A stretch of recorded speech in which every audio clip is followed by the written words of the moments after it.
একবার মনে হয় যদি কেউ সব কিছু করে দিত তাহলে আমি আরাম চেয়ারে বসে খেতাম আর ঘুমোতাম। কিন্তু সেই সোনার থালায় তো ভাত খেয়ে জন্ম হয়নি আমি, তো তার জন্য কিন্তু নিজের হাতেই সব কিছু করতে হবে। কারণ এই শীতে না কোনো কিছুই করতে ইচ্ছে করে না, কিন্তু কি করব, সেই ভাগ্য তো নিয়ে আর জন্ম হয়নি বা সেই ভাগ্য নিয়েও আসিনি। সব কিছুই কিন্তু করে খেতে হবে।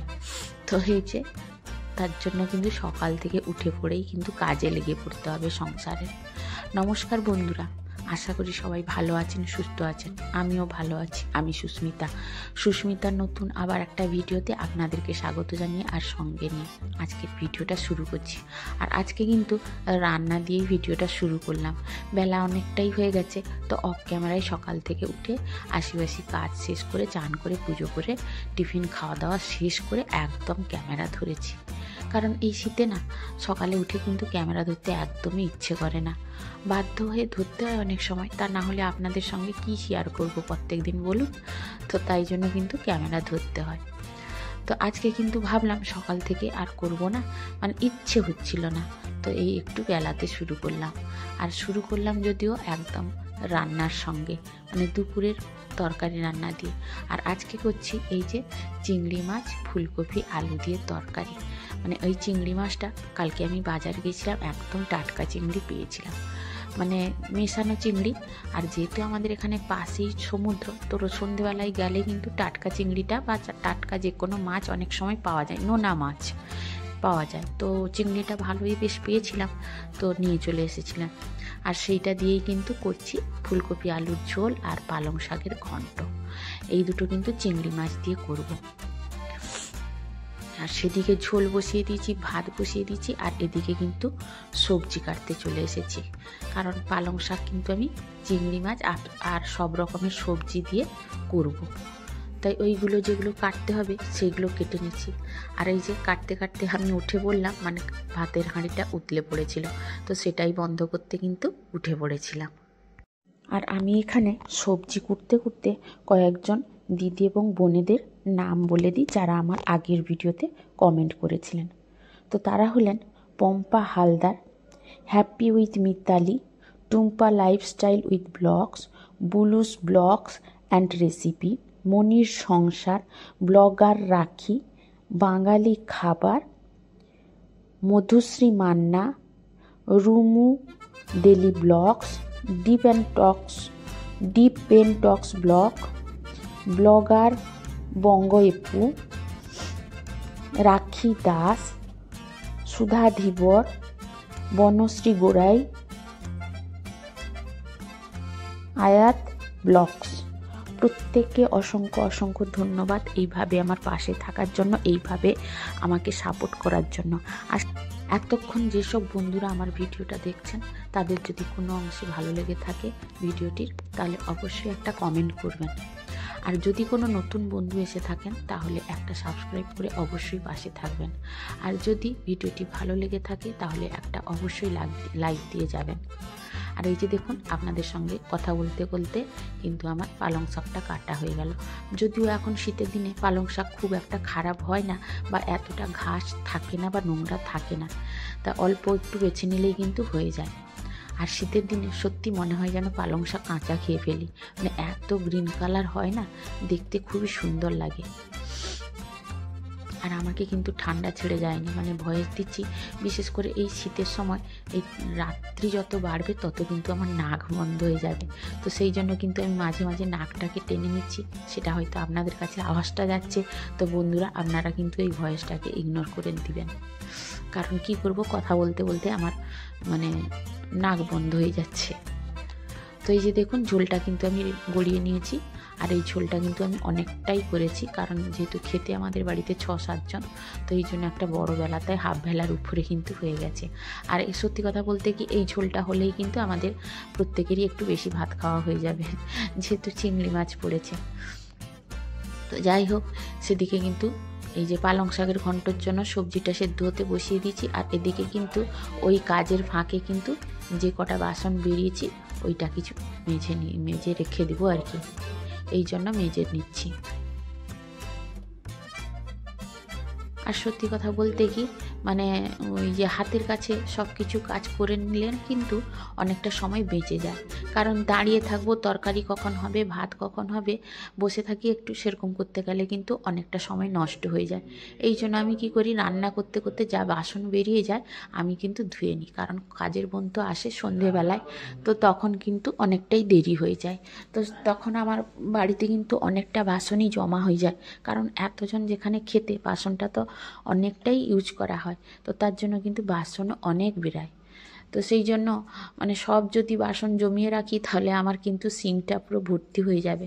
তো তার জন্য আমি সকালের খাবার যা হয়, যা বাসন কোসন বেরাই, মোটামুটি দুপুরের রান্নার আগে পর্যন্ত আমি কিন্তু সব কিছু মেজে গুছিয়ে রেখে দিই। আর এই যে দেখুন আমার কিন্তু পালং শাকের ঘন্টটা হয়ে গেছে। আর সত্যি কথা বলতে কি পালং শাকের ঘন্টতে একটু চিংড়ি মাছ পড়ে গেলে, বিশেষ করে মানে মাছ দিয়ে করলে ঘন্টটা কিন্তু খুবই ভালো লাগে। আর নিরামিষে করলে কিন্তু বড়ি দিয়ে করলে ভালো লাগে। তো যাই হোক, আজকে কিন্তু আমি চিংড়ি মাছটা দিয়েই করেছি, আর খেতে কিন্তু ভালোই হয়েছিল। এখন শীতের দিনে যে কোনো সবজি বলুন, মাছ বলুন, সব কিছুই কিন্তু টেস্ট ভালো হয়, তাই না বন্ধুরা? তো আপনারা জানাবেন আমি কথাটা ঠিক বলেছি না ভুল বলেছি। আর এদিকে কিন্তু রান্না করতে করতে আমার তেলটা ফুরিয়ে গেছিলো, তো সেইটা কিন্তু আমি কৌটোতে ঢেলে নিচ্ছি। কোনো জিনিস যখন বাড়ন্ত হয়ে যায় তখন সঙ্গে সঙ্গে ঢেলে নেওয়াটাই ভালো। তো কি হয়, রান্না শেষ হয়ে গেলে যদি বাড়ন্ত হয়ে যায় তখন আমি কিন্তু কৌটোটা ধুয়ে মেজে তারপরে রাখি। প্রায় এরকমই করি, এক আধবার হয়তো রান্না করতে করতে শেষ হয়ে যায়। আর এদিকে তেলটা গড়িয়ে নিয়ে আমি কিন্তু সেদিকে আর একটা তরকারি বসিয়ে দিয়েছি, মানে মাছ ভাজাটা বসিয়ে দিয়েছি। আর মাছ ভাজা বসিয়ে দিয়ে এদিকে কিন্তু আমি অন্যান্য কাজগুলো টুকটুক করে একটু একটু করে গুছিয়ে নিচ্ছি। মানে খুচরো কাজ তো অনেক পড়ে থাকে না, আর রান্না করার সময় আমরা কিন্তু অনেক জিনিস এলোমেলো করে এদিক সেদিক ফেলে রাখি। তো সেই জন্য রান্নার ফাঁকে ফাঁকে কিন্তু এই কাজগুলো করে নিলে সময়টাও অনেকটা বেঁচে যায়।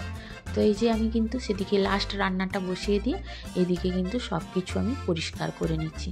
তাহলে কি হয়, অনেকটা সময় বেঁচে যায়, মানে এক্সট্রা আর সময় দিতে হয় না এর কাছে। কারণ যেহেতু গ্যাস রান্নার মানে সিঙ্ক বলুন বা বাসন মাজা বলুন, এখন আমাদের সব কিছু হাতের কাছেই হয়ে গেছে, তাই জন্য সময় নষ্ট না করে তাড়াতাড়ি করে নেওয়াটাই ভালো। আর এদিকে আমার ভাতও হয়ে গেছে। আর এই যে দেখুন, মানে প্রত্যেক দিনই কাছাকাছি 1 হাঁড়ির মতো ভাত হয় আমাদের, তো ভাত কিন্তু হয়ে গেছে। আর এদিকে এবার দেখো মাছটা হয়ে গেছে নাকি। এই যে বলতে বলতে আমার কিন্তু মাছ ভাজাটাও হয়ে গেছে। এটা হচ্ছে নোনা মাছ, ওই যে আমাদের এদিকে বলে এটাকে রুলি মাছ আর পাটিয়া মাছ। এই দুটো মাছ একটু ভেজেছি, আজকে আর তরকারি কিছু করিনি, ওই দুটো মাছই ভেজে নিয়েছি। আর এই যে মাছ ভেজে নিয়ে আমি কিন্তু আর 1 মিনিটও সময় নষ্ট না করে মানে গ্যাসটা মুছে নিচ্ছি, কারণ এটা আমার কাজ কিন্তু কমপ্লিট হয়ে যাবে। কারণ এই যে বললাম ফেলে রাখলে সময় নষ্ট হবে, অনেকটা টাইম চলে যাবে। তবে আমি সত্যি কথা বলতে কি সব দিনই গ্যাসটা পরিষ্কার করি না, যেদিন সময় থাকে হাতে আমি গ্যাসটা পরিষ্কার করে নিই, না হলে ওই কাজের বোন সন্ধেবেলায় এলে ও কিন্তু গ্যাসটা মুছে দেয়। আর যেহেতু আজকে একটু হাতে সময় আছে তো বললাম সেই জন্য আজকে আমি গ্যাস চুলাটা একটু ক্লিন করে নিই। আর ওই যে চিমনিটাও একটু নোংরা হয়ে গেছে, ও করে দেয়, তাও আমি ভাবলাম যে আজকে একটু করে নিই।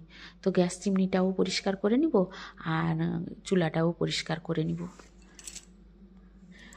তারপরে আর একটা কি কথা বলুন দেখি বন্ধুরা, একটু শরীর আর মন যদি ভালো থাকে তাহলে মনে হয় সব কিছু করি, আর কিছু ভালো না লাগলে না কিছু করতে ইচ্ছে করে না।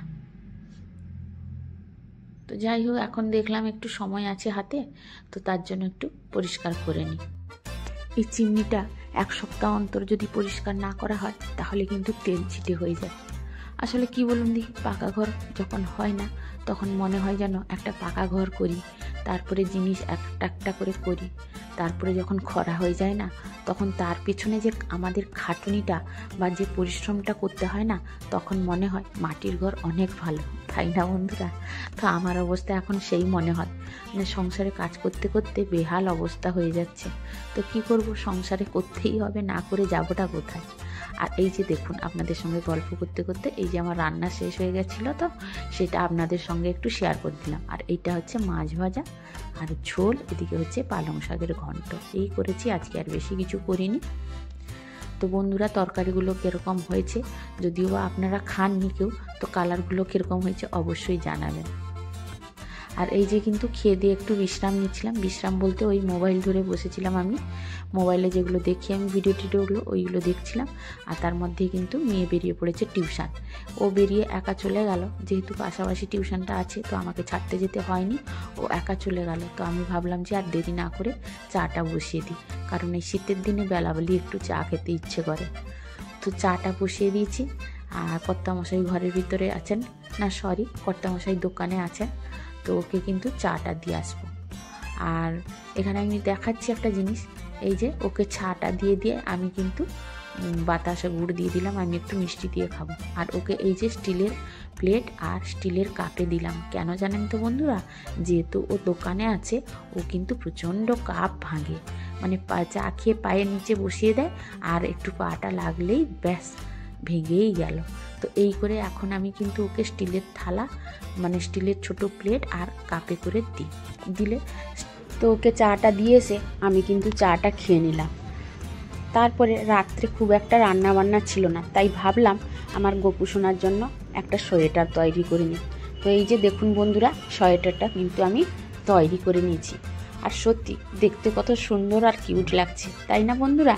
আর নিজের হাতে করেছি বলে তার মর্যাদাটাই আলাদা, মানে এত সুন্দর লাগছে আর কি বলবো, মানে এত আনন্দ পাচ্ছি বলে বোঝানো যাবে না।